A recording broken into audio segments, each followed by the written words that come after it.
Adam, what more can you tell us? Houston defensive lineman Denico Autry has been suspended 6 games, Laura, for violating the NFL's performance-enhancing substance policy. Autry said that violation of the policy was because his doctor submitted a prescription for a different medication that contained a banned substance. But the fact of the matter is he still is suspended 6 games, which is something of a blow to Houston, which would have liked to have had him available for the start of the upcoming season. Yeah, we'll throw the schedule up here in just a bit so you can see exactly which games he'll miss. But RC, how big a loss of this is this for Houston?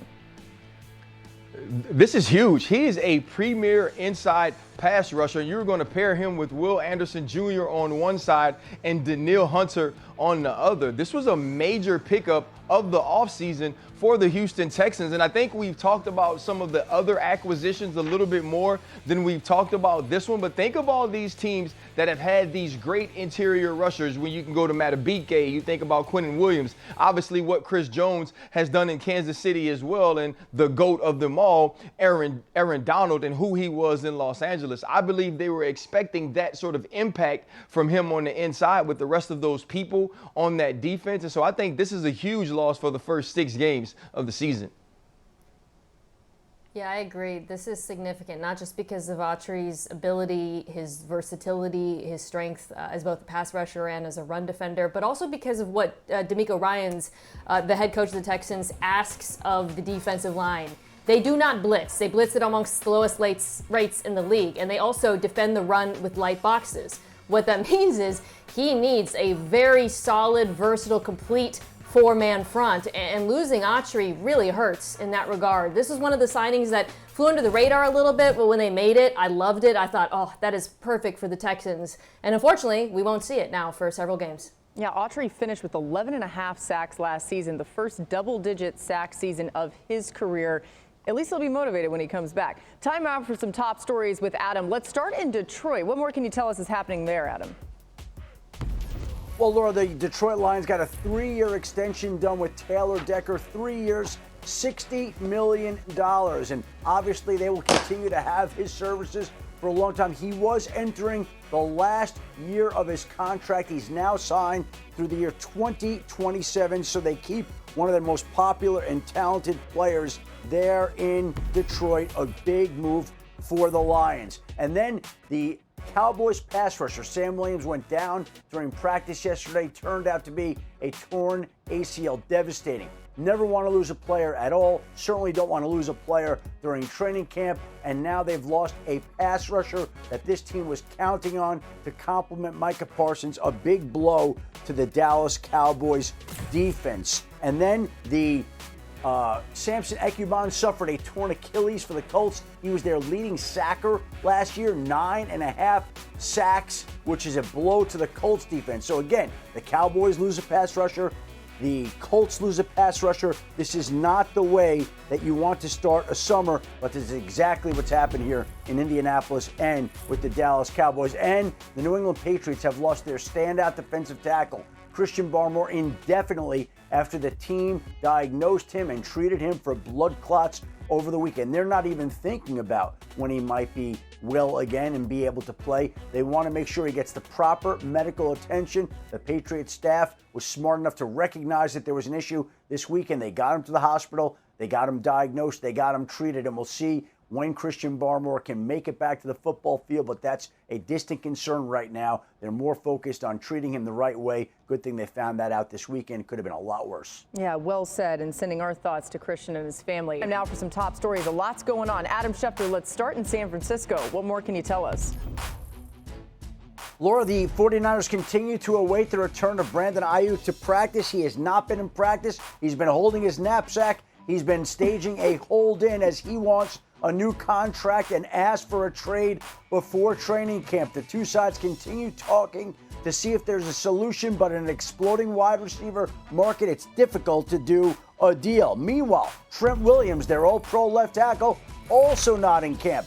He also wants a raise more in line with some of the highest paid offensive tackles in the league, which we certainly know that Trent Williams is. He's also 36 years old. That's what the Niners have to juggle. How do you pay an aging veteran when he is as valuable and as great as Trent Williams is. And in Tampa, they have a financial issue of their own. Tristan Wirfs, their 3-time Pro Bowl left tackle, did not practice today for the first time during camp. Practiced last week, but today skipped it for his own mini hold-in as he continues to await a contract that, if it gets done, likely would make him the highest paid offensive tackle in football. He wants a new deal, and until he gets a new deal, he's not practicing out there right now, so we'll see how that situation plays out as well, Laura.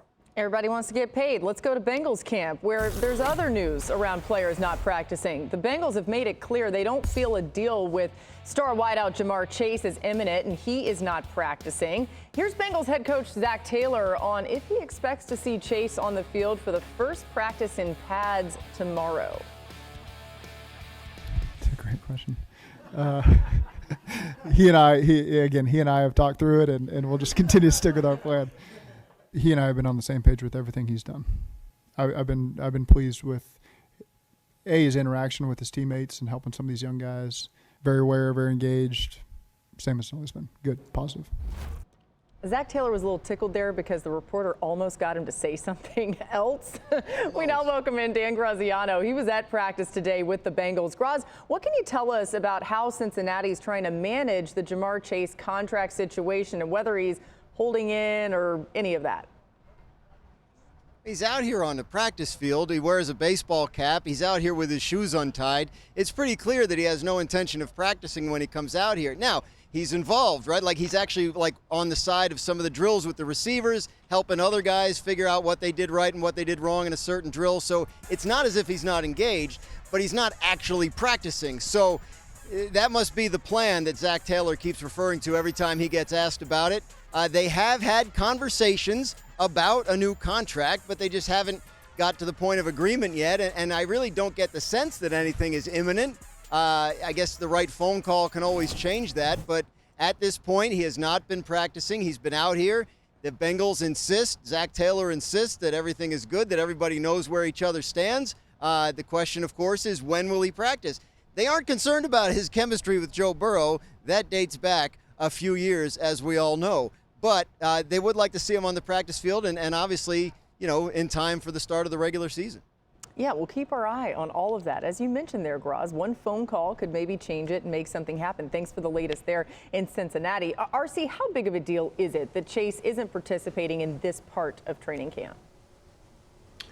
Well, this part of training camp, I don't really have concern about that, Laura, but I do have a concern when we hear that a deal isn't imminent or they aren't close to making a deal. Could this thing leak over into the regular season? We know how important Jamar Chase is not only to the Bengals offense, but to Joe Burrow in particular, the chemistry that these two have, sort of the synergy that they have on the deep ball, whether to throw it up the field or back shoulder. And also Jamar Chase's progression in route running and placement on the offense last year during some of the time when Joe Burrow was down with a calf injury was extremely important. And so to not have Jamar on the field in a year where you've already lost Tyler Boyd, you've already lost Joe Mixon to the Houston Texans would be absolutely catastrophic for the Cincinnati Bengals. And so in their for what they need to do going into the season, they need to figure out how they could just get him on the field if they can't get a deal done.